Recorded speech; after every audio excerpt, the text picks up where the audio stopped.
A woman walks into a family gathering. She has spent years working as a paramedic. She looks at her father-in-law, who is feeling perfectly fine, and immediately says, "You need to go to the hospital right now." He laughs it off. She insists. A few hours later, he is in surgery.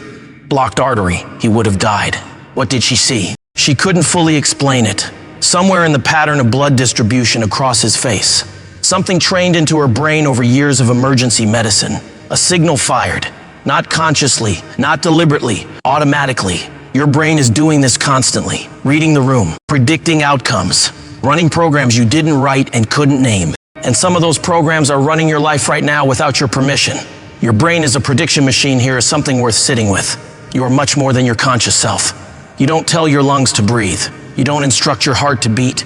You don't consciously manage your hunger, your blinking, your balance while you walk. Your body handles all of it, and your brain handles most of your behavior. Without you ever asking, military analysts can identify enemy missiles on radar screens in a fraction of a second.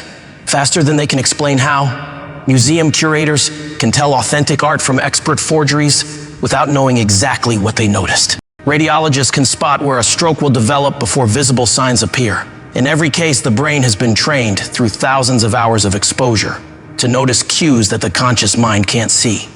Patterns become automatic. Responses become instant.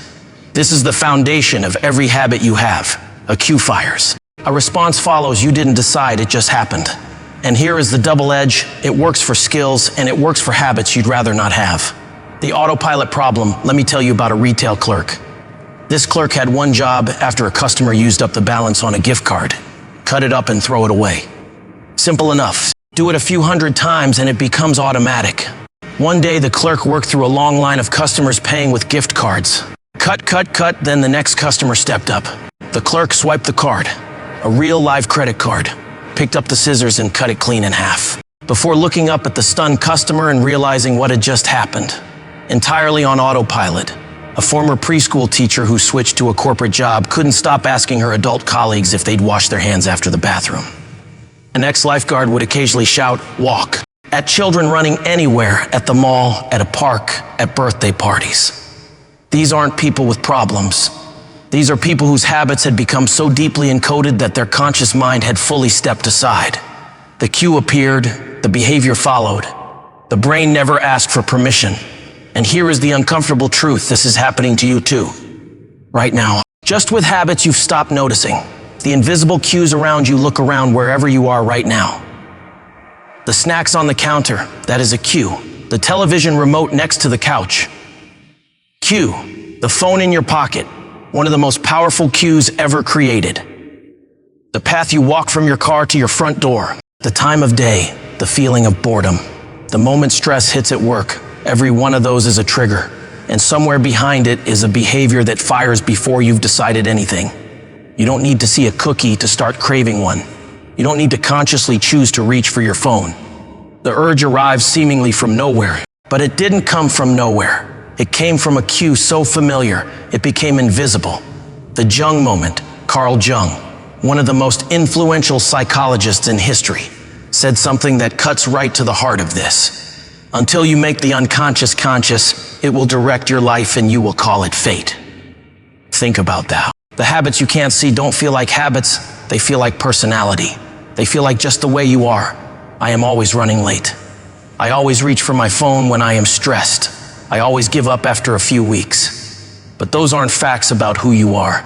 They're automated behaviors you've never examined, and you cannot change what you cannot see. The first step, awareness. So before we talk about any technique for building good habits or breaking bad ones, before we talk about making things obvious, attractive, easy, or satisfying, we need to do something even more fundamental. We need to see clearly what is already running.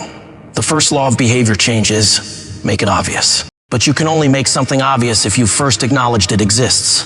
That is why the work starts with awareness, not judgment, not shame. Just clear-eyed observation of what is actually happening in your daily routine, what cues are present, what behaviors automatically follow, and whether those behaviors are serving the person you want to become.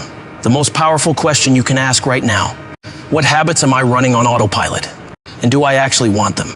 Here is your challenge for today. For the next 24 hours, don't try to change anything. Just watch. Notice when a behavior kicks in without a decision. Notice what cue triggered it. Notice whether you are glad it happened or not. You are not trying to fix anything yet. You are just turning on the lights. Because once you can see the habit clearly, name it, trace it back to its cue. You have something real to work with. Until then, you are just running the program your past self wrote. Drop a comment with one habit you've caught yourself doing completely on autopilot. I guarantee you'll be surprised what you notice in 24 hours. And if this series has been valuable, share it. The person who needs this most is probably the last person who'd search for it. See you in the next one.